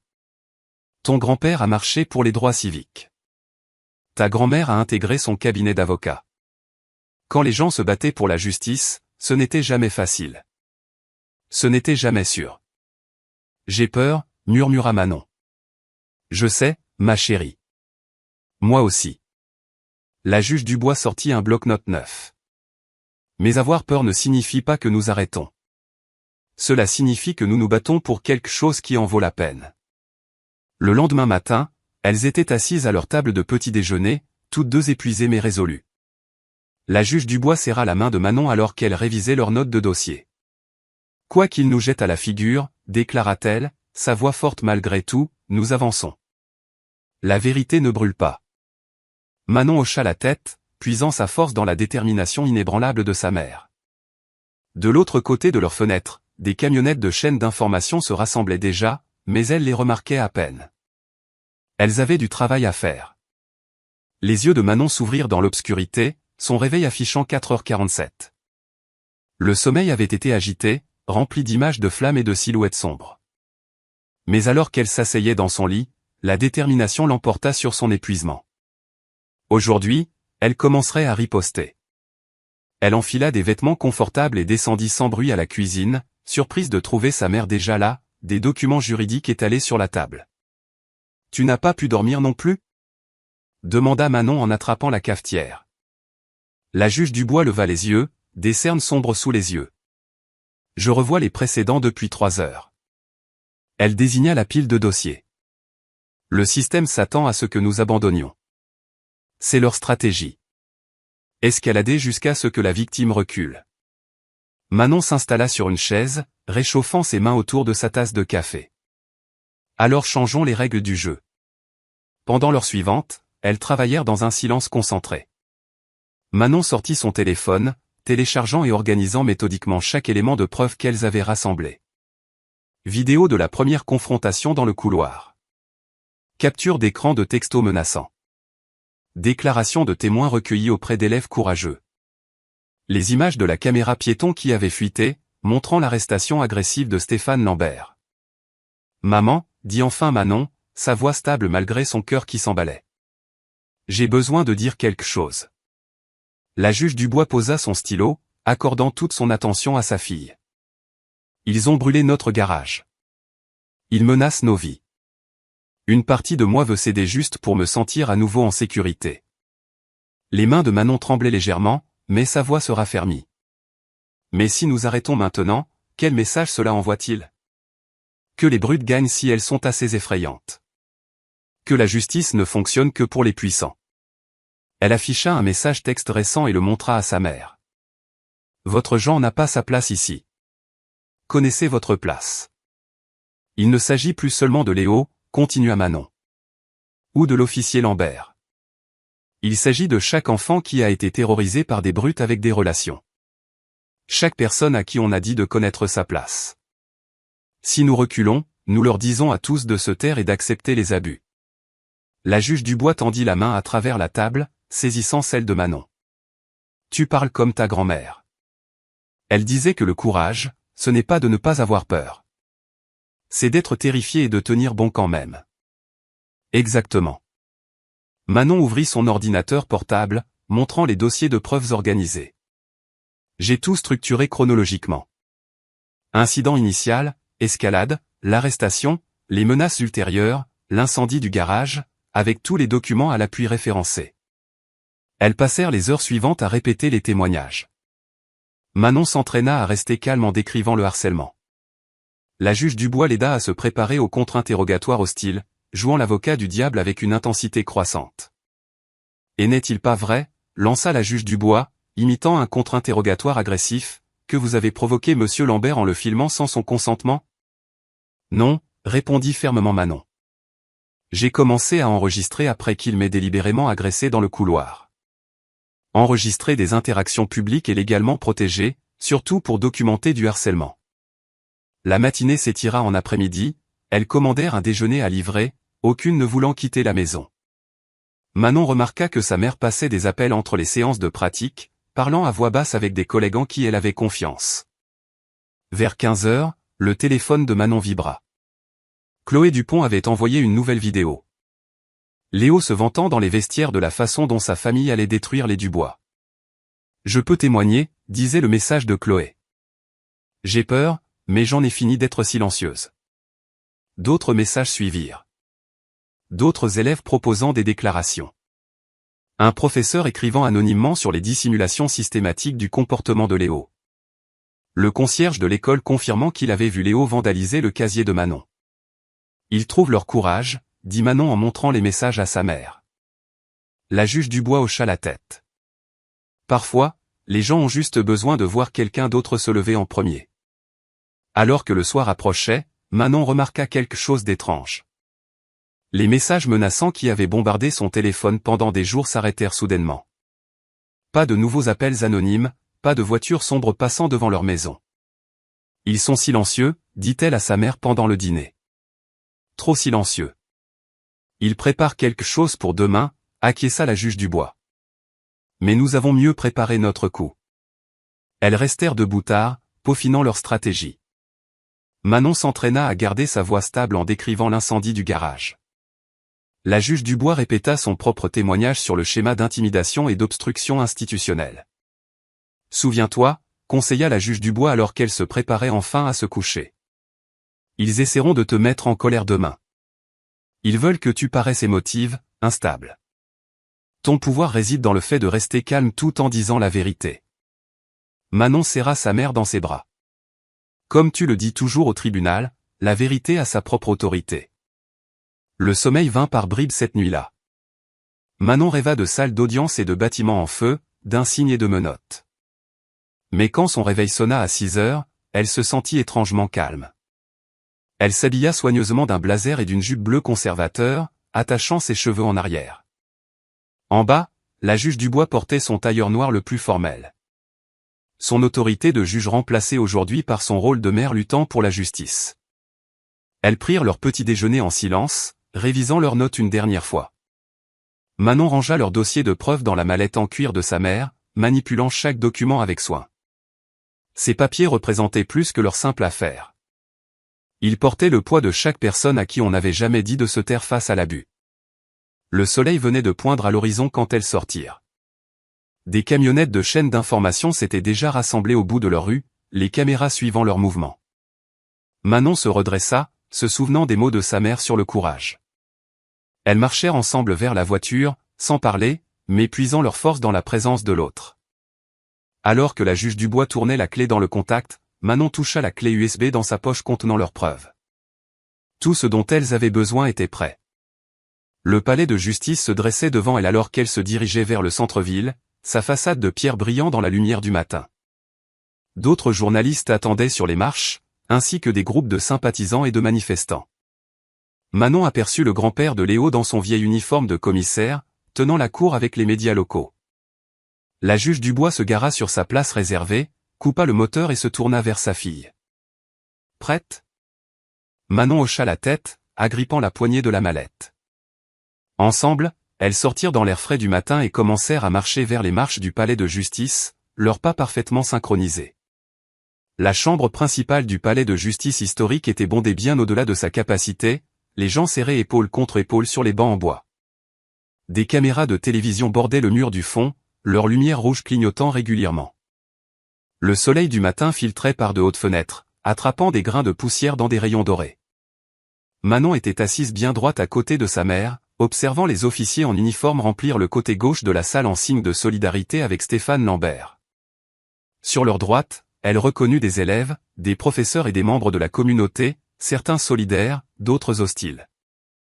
La tension était assez épaisse pour être coupée au couteau. Stéphane Lambert était assis à la table des accusés, la mâchoire serrée, dans son uniforme de cérémonie impeccable. Son avocat remuait des papiers avec importance, lui chuchotant à l'oreille. 2 rangs derrière eux, Léo était avachi sur son siège avec un sourire narquois, la main de son grand-père, l'ancien commissaire, reposant lourdement sur son épaule. Il dégageait la confiance des gens habitués à obtenir ce qu'ils veulent. Le panel d'examen de 3 personnes entra et la salle se leva. Le président du panel, le commissaire Walsh, déclara l'audience ouverte avec 3 coups secs de son marteau. « Officier Stéphane Lambert », commença Walsh. « Vous êtes ici pour répondre à de graves allégations de faute professionnelle, d'arrestation abusive et d'usage excessif de la force. Comment répondez-vous » Stéphane se leva, tirant sur son col. « Ces accusations sont complètement fausses, monsieur. J'ai répondu à un appel concernant une élève violente menaçant mon fils. Quand je suis arrivé, elle était agressive et a refusé d'obéir à des ordres légitimes. Les mains de Manon se crispèrent sur ses genoux, mais elle garda un visage neutre, exactement comme elle l'avait répété. À côté d'elle, la juge Dubois prit une petite note. « Et vous maintenez que votre caméra piéton a mal fonctionné pendant cet incident ?» demanda Walsh. « Oui, monsieur. Panne de matériel, mais j'ai suivi tous les protocoles. »« Alors vous serez intéressé de voir ces images ?» l'interrompit Walsh, faisant un signe au greffier. Les lumières s'éteignirent. Un projecteur se mit à ronronner, affichant une vidéo de haute qualité de la caméra de poitrine de Stéphane. L'horodatage indiquait la date de l'arrestation de Manon. Les images étaient accablantes. Elles montraient Stéphane entrant en trombe dans le campus, bousculant des membres du personnel qui protestaient. Sa respiration était lourde, agressive. Quand il atteignit Manon, elle se tenait calmement avec les mains visibles, demandant ce qu'elle avait fait de mal. « Ferme-la !» La voix de Stéphane gronda à travers les haut-parleurs. La caméra le captura attrapant brutalement son bras, le tordant derrière son dos alors qu'elle haletait de douleur. « S'il vous plaît, je ne résiste pas. » La voix de Manon était stable malgré sa peur évidente. « Ouais, ben, t'aurais dû y penser avant d'attaquer mon fils, » gronda Stéphane, serrant les menottes inutilement fort. Des murmures s'élevèrent dans la salle d'audience. Plusieurs officiers se tortillèrent mal à l'aise sur leur siège. Les images continuèrent, montrant Stéphane ignorant les protestations du proviseur et les demandes de Manon d'appeler sa mère. Quand les lumières se rallumèrent, le visage de Stéphane avait perdu sa couleur. Son avocat griffonnait frénétiquement des notes. « Officier Lambert. » La voix de Walsh était glaciale. « Souhaitez-vous réviser votre déclaration concernant la panne de matériel ?» Avant que Stéphane ne puisse répondre, son avocat se leva. « Mon client exerce son droit de garder le silence sur cette question. » Notez. Walsh se tourna vers Manon. « Mademoiselle Dubois, veuillez vous présenter à la barre. » Manon se leva avec grâce, sentant des centaines de regards suivre ses mouvements. Elle prêta serment, puis s'installa sur le siège des témoins, ajustant son blazer. « Veuillez nous raconter avec vos propres mots votre premier jour au lycée Victor Hugo, » l'invita Walsh. La voix de Manon porta clairement dans la salle silencieuse. « Je vérifiais mon emploi du temps quand Léo Lambert m'a délibérément percuté dans le couloir, faisant tomber tous mes livres. Quand je ne me suis pas excusé auprès de lui, il s'est mis en colère et a commencé à faire des commentaires racistes. Avez-vous enregistré cet incident ? » « Oui, monsieur. » Manon fit un signe de tête à sa mère, qui tendit une clé USB au greffier. « J'ai commencé à enregistrer après le contact initial, lorsque son comportement est devenu menaçant. » La vidéo fut diffusée, montrant le visage narquois de Léo la dominant, crachant des insultes. Des élèves dans la galerie chuchotèrent, reconnaissant la scène. Pendant l'heure suivante, Manon présenta méthodiquement leurs preuves. Des captures d'écran de menaces anonymes défilèrent sur l'écran. Des photos documentaires son casier vandalisé. Des images de sécurité montrèrent Léo la suivant entre les cours, intimidant d'autres élèves qui essayaient de lui parler. « Et puis il y a eu l'incendie, » dit Manon, sa voix vacillant légèrement pour la première fois. « Veuillez développer. » Walsh se pencha en avant. La nuit précédant la date initiale de cette audience, quelqu'un a versé de l'essence dans notre garage et y a mis le feu. La police a conclu à un incendie électrique sans enquête. Manon sortit des photos de la structure carbonisée, montrant des motifs de coulée clairs. Notre enquêteur privé a trouvé ces preuves d'utilisation d'accélérants. La salle éclata en chuchotements choqués. Même certains des officiers soutenant Stéphane semblaient troublés. Pendant toute cette période, continua Manon, nous avons reçu des dizaines de messages menaçants. Elle fit jouer un message vocal. Recule ou la prochaine fois, le feu ne sera pas seulement dans le garage. Et comment les administrateurs de l'école ont-ils répondu à vos plaintes ? Demanda Walsh. Ils n'ont pas répondu, monsieur. Ils ont suggéré que j'étais trop sensible et que je causais des problèmes. Une conseillère m'a conseillé d'essayer de mieux m'intégrer. Le témoignage de Manon se poursuivit, détail par détail, incident par incident. Elle garda son sang-froid même lorsque le grand-père de Léo essaya de la déstabiliser du regard. Quand elle décrivit l'impact psychologique d'être constamment surveillée et menacée, plusieurs jurés s'essuyèrent les yeux. Finalement, Manon conclut, je veux être claire, il ne s'agit pas de vengeance. Il s'agit de responsabilité. Aucun élève ne devrait avoir peur d'aller à l'école. Personne ne devrait faire face à la violence pour avoir parlé. Et aucun officier ne devrait pouvoir abuser de son pouvoir sans conséquence. Un lourd silence tomba alors qu'elle terminait de parler. Le commissaire Walsh étudia ses notes pendant un long moment avant de lever les yeux. Ce panel prendra une pause de 30 minutes pour examiner les preuves présentées, annonça-t-il en se levant. La galerie éclata en conversation alors que le panel sortait. L'avocat de Stéphane se blottit contre lui de toute urgence. Le sourire narquois de Léo avait disparu, remplacé par une pâleur maladive. Son grand-père était déjà au téléphone, parlant rapidement. Manon retourna à sa place à côté de la juge Dubois, épuisée mais fière. Elle avait dit sa vérité. Maintenant, il ne pouvait qu'attendre. La voix du greffier retentit dans la salle d'audience silencieuse. Levez-vous. Le commissaire Walsh et les autres membres du panel rentrèrent, leurs expressions illisibles. Le cœur de Manon battait à tout rompre alors que tout le monde se rasseyait. La tension dans la pièce était suffocante.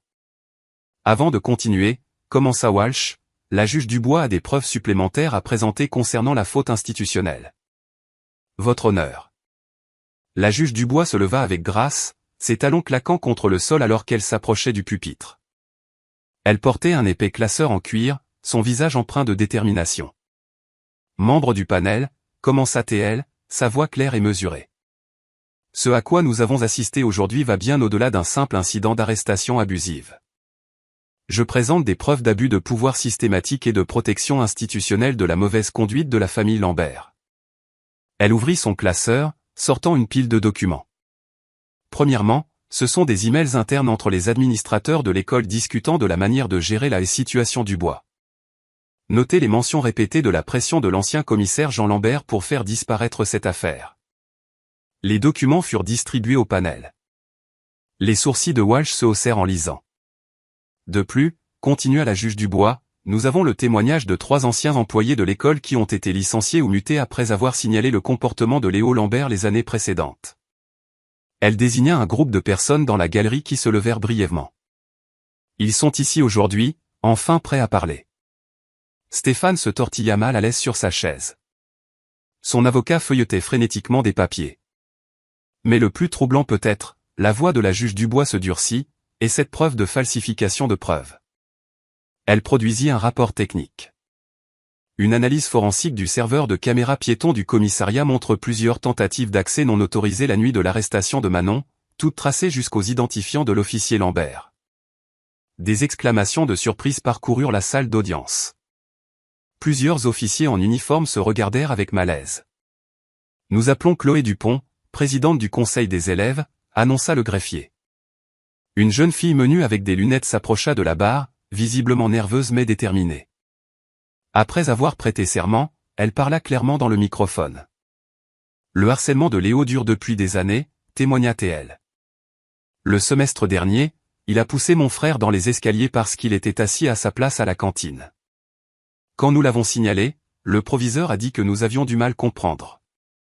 Le lendemain, l'officier Lambert s'est présenté chez nous pour discuter des fausses accusations contre son fils. D'autres élèves suivirent, chaque récit plus accablant que le précédent. Un ancien joueur de rugby décrivit avoir été renvoyé de l'équipe après avoir tenu tête à Léo. Une assistante d'éducation révéla avoir entendu des administrateurs discuter de la manière de minimiser les signalements de harcèlement impliquant le nom Lambert. Le panel rappela ensuite Léo à la barre. Fini son arrogance d'antan. Il s'affaissa sur le siège des témoins, les yeux allant de son père à son grand-père. Monsieur Lambert, commença Walsh, ces témoignages contredisent directement votre déclaration antérieure sur le fait de n'avoir aucun antécédent disciplinaire. Souhaitez-vous vous expliquer? Ils mentent tous, claqua Léo, mais sa voix se brisa. Ils sont juste jaloux parce que quoi? L'interrompit Walsh. Parce que le nom de votre famille vous protégeait? Parce que l'insigne de votre père signifiait que vous n'aviez jamais à faire face aux conséquences? Ce n'est pas je veux dire, Léo trébucha sur ces mots. Avez-vous oui ou non délibérément provoqué mademoiselle Dubois lors de son premier jour? Elle le cherchait, laissa échapper Léo, se promenant comme si elle était chez elle, agissant avec supériorité. De la galerie, l'ancien commissaire Jean Lambert se leva soudainement, le visage rouge de rage. C'est scandaleux. Toute cette audience est une chasse aux sorcières contre ma famille. J'ai servi cette communauté pendant 40 ans, et je ne resterai pas ici pendant que, vous allez vous asseoir immédiatement, ordonna Walsh. Ou être expulsé. Jamais de la vie. Rugit l'aîné. J'ai passé trop d'appels, tiré trop de ficelles pour laisser cette petite mascarade, il s'arrêta brusquement, réalisant ce qu'il venait d'admettre. La pièce devint mortellement silencieuse. Huissier, ordonna Walsh. Veuillez escorter l'ancien commissaire Lambert et le retenir pour interrogatoire concernant l'ingérence dans une procédure officielle.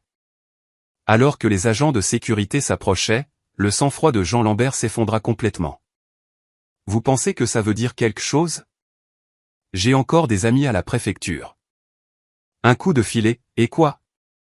La voix de la juge Dubois trancha sa tirade. Vous abuserez de plus de pouvoir, menacerez plus de familles. Les jours où votre famille opérait au-dessus de la loi sont terminés. 2 huissiers escortèrent l'ancien commissaire bredouillant hors de la salle. Léo était assis, figé sur le siège des témoins. Toute prétention de confiance était anéantie. Stéphane fixait droit devant lui, la mâchoire si serrée qu'elle tremblait. Les membres du panel se concertèrent tranquillement entre eux, jetant de temps en temps un coup d'œil à la montagne de preuves devant eux. Après plusieurs minutes tendues, Walsh redressa ses papiers et s'éclaircit la gorge. Ce panel est prêt à rendre sa décision, annonça-t-il. Manon attrapa la main de sa mère, la serrant fort. Toute la salle semblait retenir son souffle, attendant que la justice soit enfin rendue. Le commissaire Walsh ajusta ses lunettes, scrutant la salle d'audience comble. Le silence était absolu alors qu'il commençait à lire la décision écrite du panel. Dans l'affaire des allégations de faute professionnelle contre l'officier Stéphane Lambert, ce panel a pris une décision unanime basée sur des preuves accablantes. Il marqua une pause, son ton devenant sévère. Officier Stéphane Lambert, veuillez vous lever. Stéphane se leva raidement, la main de son avocat tremblant légèrement sur ses dossiers. Ce panel vous déclare coupable de multiples violations graves du règlement du service et des statuts criminels. Vos actions démontrent un schéma de mauvaise conduite qui ne peut être ignoré ni excusé. La voix de Walsh porta clairement dans la salle silencieuse. Avec effet immédiat, vous êtes renvoyé du service de police de la ville. De plus, nous transmettons des accusations criminelles au bureau du procureur de la République pour arrestation abusive, usage excessif de la force et falsification de preuves. Le visage de Stéphane se vida de sa couleur. Son avocat lui chuchota de toute urgence à l'oreille, mais il semblait incapable de comprendre les mots. De plus, continua Walsh, votre pension est confisquée, et il vous est interdit de manière permanente de servir dans toute fonction d'application de la loi dans cette région. Vous remettrez votre insigne et votre arme de service à l'huissier avant de quitter cette salle d'audience. Des murmures parcoururent la galerie. Plusieurs officiers en uniforme se tortillèrent mal à l'aise sur leur siège, évitant le contact visuel avec leur ancien collègue. Quant à Léo Lambert, Walsh tourna son attention vers l'adolescent qui semblait se ratatiner sur sa chaise. Bien que la juridiction principale de ce panel concerne la conduite de l'officier Lambert, nous sommes contraints d'aborder le schéma plus large d'abus. Ce panel recommande une expulsion permanente immédiate du lycée Victor Hugo avec une recommandation formelle au procureur de la République de poursuivre des accusations juvéniles pour harcèlement, intimidation et menaces. La bouche de Léo s'ouvrit et se ferma sans un mot. Sa façade soigneusement entretenue de privilèges et de pouvoir s'effondra visiblement. De plus, la voix de Walsh devint encore plus sévère. Concernant les actions de l'ancien commissaire Jean Lambert, ce panel émet une assignation immédiate pour toutes les communications liées à son ingérence dans cette affaire. Son aveu d'avoir utilisé son influence politique pour faire obstruction à la justice fera l'objet d'une enquête complète. Le commissaire remua ses papiers, continuant avec une précision méthodique. Le panel recommande également une enquête complète sur les droits civiques concernant la gestion par le rectorat du harcèlement discriminatoire et de l'application sélective des politiques disciplinaires. Le ministère de l'Éducation nationale sera notifié aujourd'hui. Manon était assise parfaitement immobile, regardant la justice se dérouler avec une satisfaction tranquille. La main de sa mère restait stable sur son épaule. Pour garantir la transparence, ajouta Walsh, toutes les conclusions et preuves de cette audience seront rendues publiques avec les expurgations appropriées pour protéger la vie privée des élèves. La nature systémique de ces violations n'exige rien de moins qu'une divulgation complète. Il se tourna pour s'adresser directement à Stéphane. « Monsieur Lambert, remettez votre insigne et votre arme maintenant. » L'huissier s'approcha de Stéphane, qui se déplaçait comme dans un état second. Ses doigts tremblants cherchèrent son insigne, manquant de le faire tomber. Le cliquetis métallique de son arme de service posée sur le plateau de l'huissier résonna dans la salle silencieuse. « Mademoiselle Dubois. » Walsh se tourna vers Manon, son ton s'adoucissant légèrement.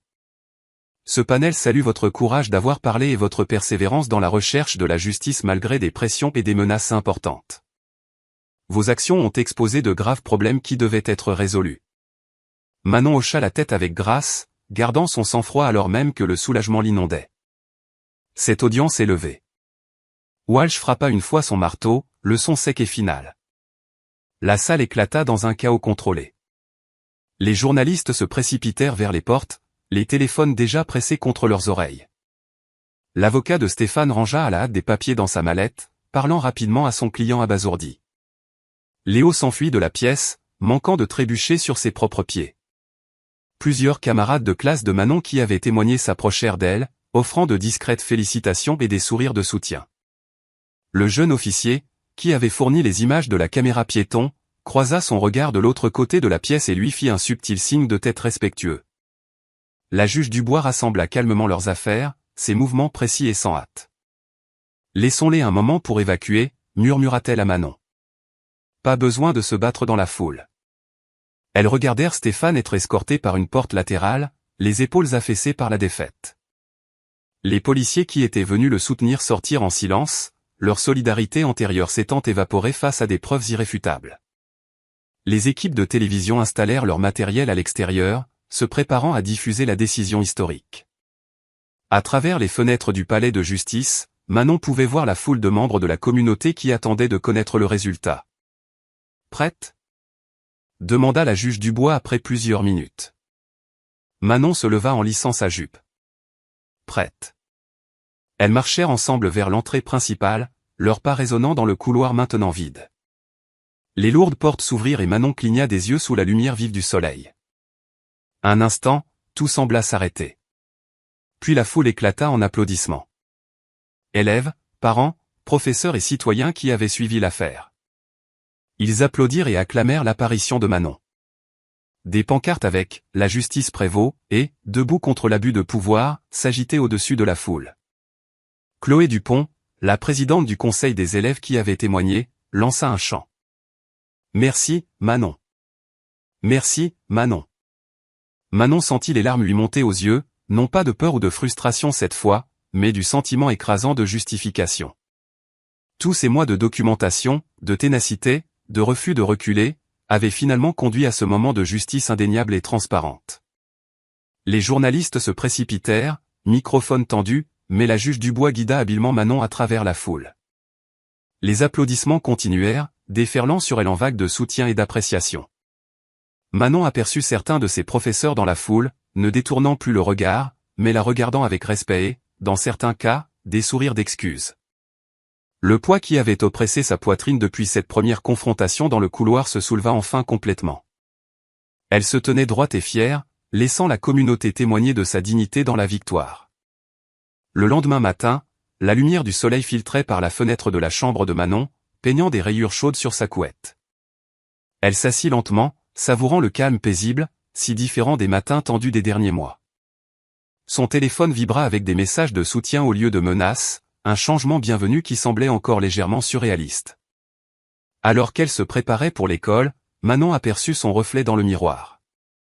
Elle avait l'air différente, pas plus âgée, mais plus assurée. Le poids de la peur avait quitté ses épaules, remplacé par une confiance tranquille. La juge Dubois était déjà dans la cuisine, un café à la main, parcourant les titres des journaux sur sa tablette. « On en parle partout », dit-elle en levant les yeux avec un sourire. « Tu as commencé quelque chose d'important, Manon. »« Nous l'avons fait ensemble », répondit Manon en attrapant des croissants. La télévision de la cuisine diffusait des images de l'audience d'hier, montrant Stéphane Lambert remettant son insigne pendant que les journalistes analysaient la signification de la décision du panel. Le trajet jusqu'à l'école semblait différent aussi. Pas de voiture mystérieuse les suivant. Pas besoin de prendre des itinéraires alternatifs. Les élèves qui traînaient devant le lycée Victor Hugo se tournèrent lorsque la voiture de Manon arriva, mais leur regard était empreint de respect plutôt que d'hostilité.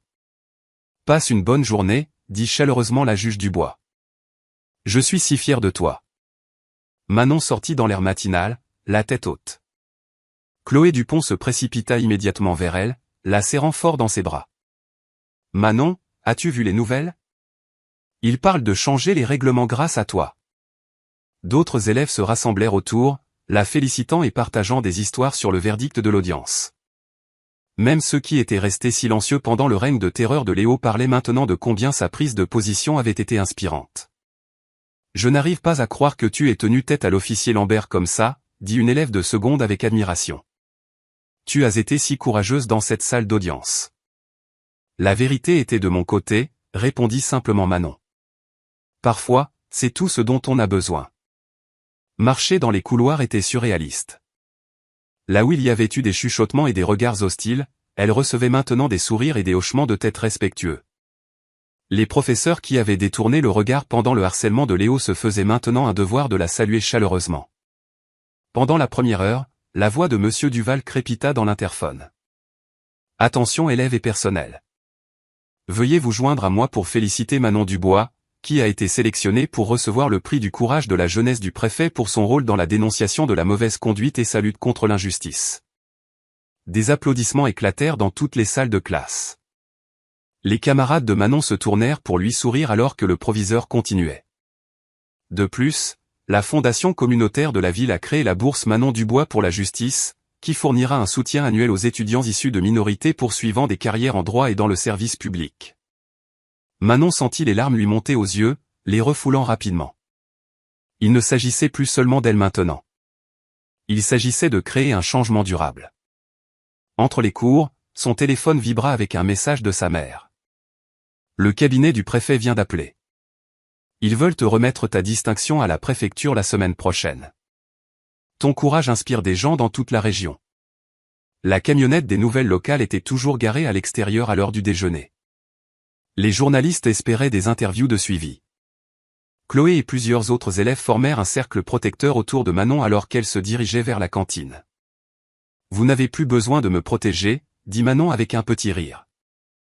Les menaces sont terminées. Nous savons, répondit Chloé. Mais nous aurions dû être avec toi depuis le début. Nous rattrapons le temps perdu. À la cantine, Manon remarqua plusieurs sièges vides où les anciens amis de Léo s'asseyaient habituellement. Les dynamiques de pouvoir avaient complètement changé, et ses anciens partisans semblaient incertains de leur place dans le nouvel ordre. Son téléphone continuait de s'allumer avec des notifications alors que les médias partageaient des mises à jour. La déclaration officielle du préfet louait son « courage extraordinaire face à l'intimidation systémique » et la qualifiait des « exemples du changement qu'une seule voix courageuse peut créer ». Pendant la dernière heure, le professeur d'éducation civique de Manon lui demanda de parler à la classe de la manière de tenir tête à l'autorité. Elle se tint à l'avant de la salle, regardant les visages attentifs de ses camarades. Il ne s'agit pas d'être sans peur, expliqua-t-elle soigneusement. Il s'agit de ne pas laisser la peur vous empêcher de faire ce qui est juste. Tout le monde a le pouvoir de s'exprimer. Parfois, ils ont juste besoin de voir quelqu'un d'autre le faire en premier. Après l'école, la juge Dubois vint la chercher pour une conférence de presse prévue au palais de justice. Elles s'assirent dans la voiture un instant, rassemblant leurs pensées. Tu sais, dit doucement sa mère, quand j'ai pris mon poste de juge pour la première fois, je m'inquiétais de la façon dont cela pourrait t'affecter. Je n'aurais jamais imaginé que tu finirais par m'apprendre le courage. Manon lui serra la main. Tu me l'as appris en premier. J'ai juste appliqué les leçons. Elles montèrent ensemble les marches du palais de justice où les attendaient journalistes et caméras. Les questions fusèrent. Manon, quel message avez-vous pour les autres élèves confrontés à l'intimidation? Juge Dubois, comment cette affaire influencera-t-elle vos futures décisions? Quel changement espérez-vous voir dans le système scolaire? Manon s'approcha du microphone, sa voix claire et stable. Il ne s'agissait jamais seulement d'une brute ou d'un officier corrompu. Il s'agissait de tenir tête à un système qui les protégeait. Le changement se produit lorsque nous refusons d'être réduits au silence. Les flashs crépitèrent alors qu'elle continuait. À quiconque est confronté à des difficultés similaires, vous êtes plus fort que vous ne le pensez. Documentez tout. Trouvez des alliés. Ayez confiance en la justice. Et ne laissez jamais personne vous convaincre d'accepter l'abus comme quelque chose de normal. La juge Dubois se tenait fièrement à côté de sa fille alors que Manon livrait sa déclaration finale à la foule rassemblée. Nous sommes plus forts que n'importe quelle brute. La peur ne fonctionne que lorsque nous la laissons nous contrôler.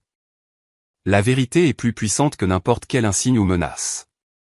Les appareils photo cliquetèrent rapidement, capturant l'image de la mère et de la fille se tenant ensemble sur les marches du palais de justice. Non plus des victimes ou des cibles, mais des championnes de la justice qui avaient transformé leur communauté par un courage et une détermination inébranlables.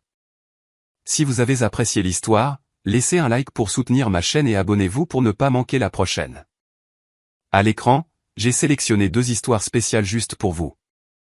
Passez une merveilleuse journée.